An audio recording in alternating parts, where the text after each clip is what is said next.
Israel और Lebanon के बीच जंग का मोर्चा अब ऐसे मोड़ पर पहुंच गया है जहां से किसी भी वक्त तीसरे विश्व युद्ध का गुबार फूट सकता है, क्योंकि इजराइल पर हिजबुल्लाह के रॉकेट हमलों के बाद अब बेंजामिन नेतन्याहू ने डायरेक्ट वार्निंग जारी कर दी है। देखिए,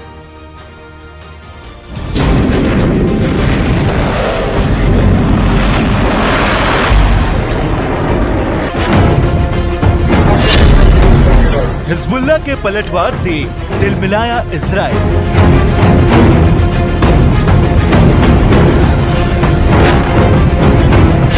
नेतन्याहू की हिजबुल्लाह को सीधी धमकी।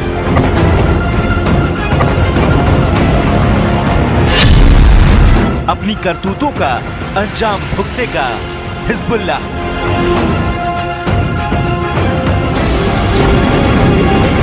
इजराइल और लेबनान के बीच तनाव की लहर अब इस कदर भयानक रूप ले चुकी है, शहर के शहर इस बारूद की लहर में समा सकते हैं।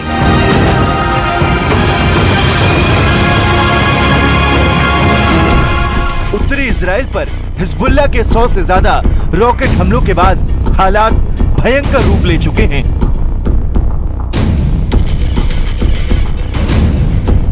इजराइल के उत्तरी इलाके में हुए इन रॉकेट हमलों में सैन्य हवाई अड्डों को टारगेट किया गया।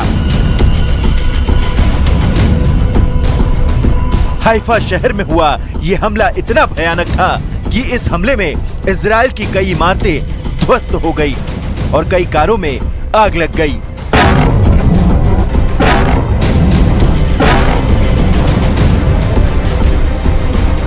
समाचार एजेंसी सिन्हुआ के मुताबिक उत्तरी इजराइल में रमत डेविड एयरबेस को सतह से सतह पर मार करने वाली मिसाइलों से निशाना बनाया गया।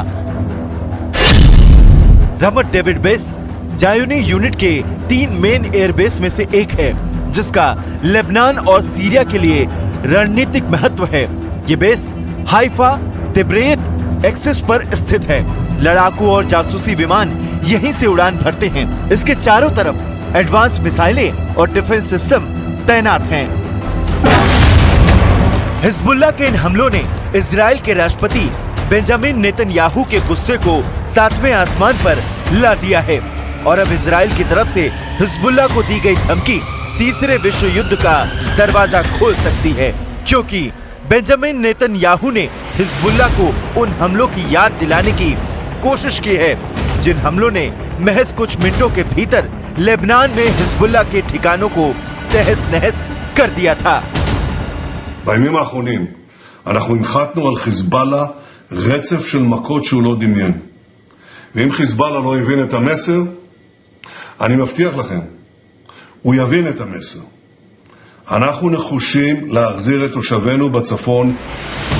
बेंजामिन नेतन्याहू ने अपने मैसेज में साफ कर दिया है कि अगर हिजबुल्लाह पुराने हमलों से सबक नहीं लेता तो उसे इजराइल पर हमलों की इतनी भारी कीमत चुकानी होगी कि लेबनान से हिजबुल्लाह के अस्तित्व को खत्म कर दिया जाएगा।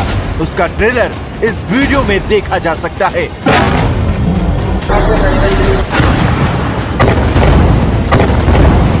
हिजबुल्लाह के हमलों के जवाब में इजराइल की वायुसेना ने गाजा स्ट्रिप पर धुआंधार बमबारी कर दी।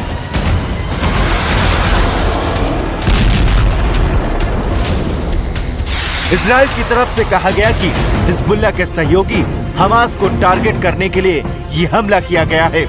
इजराइल की तरफ से ये भी दावा किया जा रहा है कि ये हमला उस स्कूल पर किया गया जहां हमास के लड़ाके छिपे हुए थे।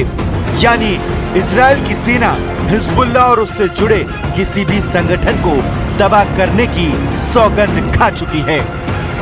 השבוע האחרון היה השבוע הקשה ביותר בתולדותיו של חיזבאללה, ובמיוחד היממה האחרונה. הפעולה של צה"ל בדחיה רבת משמעות, רבת חשיבות ורבת עוצמה. इजराइल और लेबनान के बीच बेकाबू होते हालात पर अमेरिका की नजरें भी लगातार बनी हुए हैं।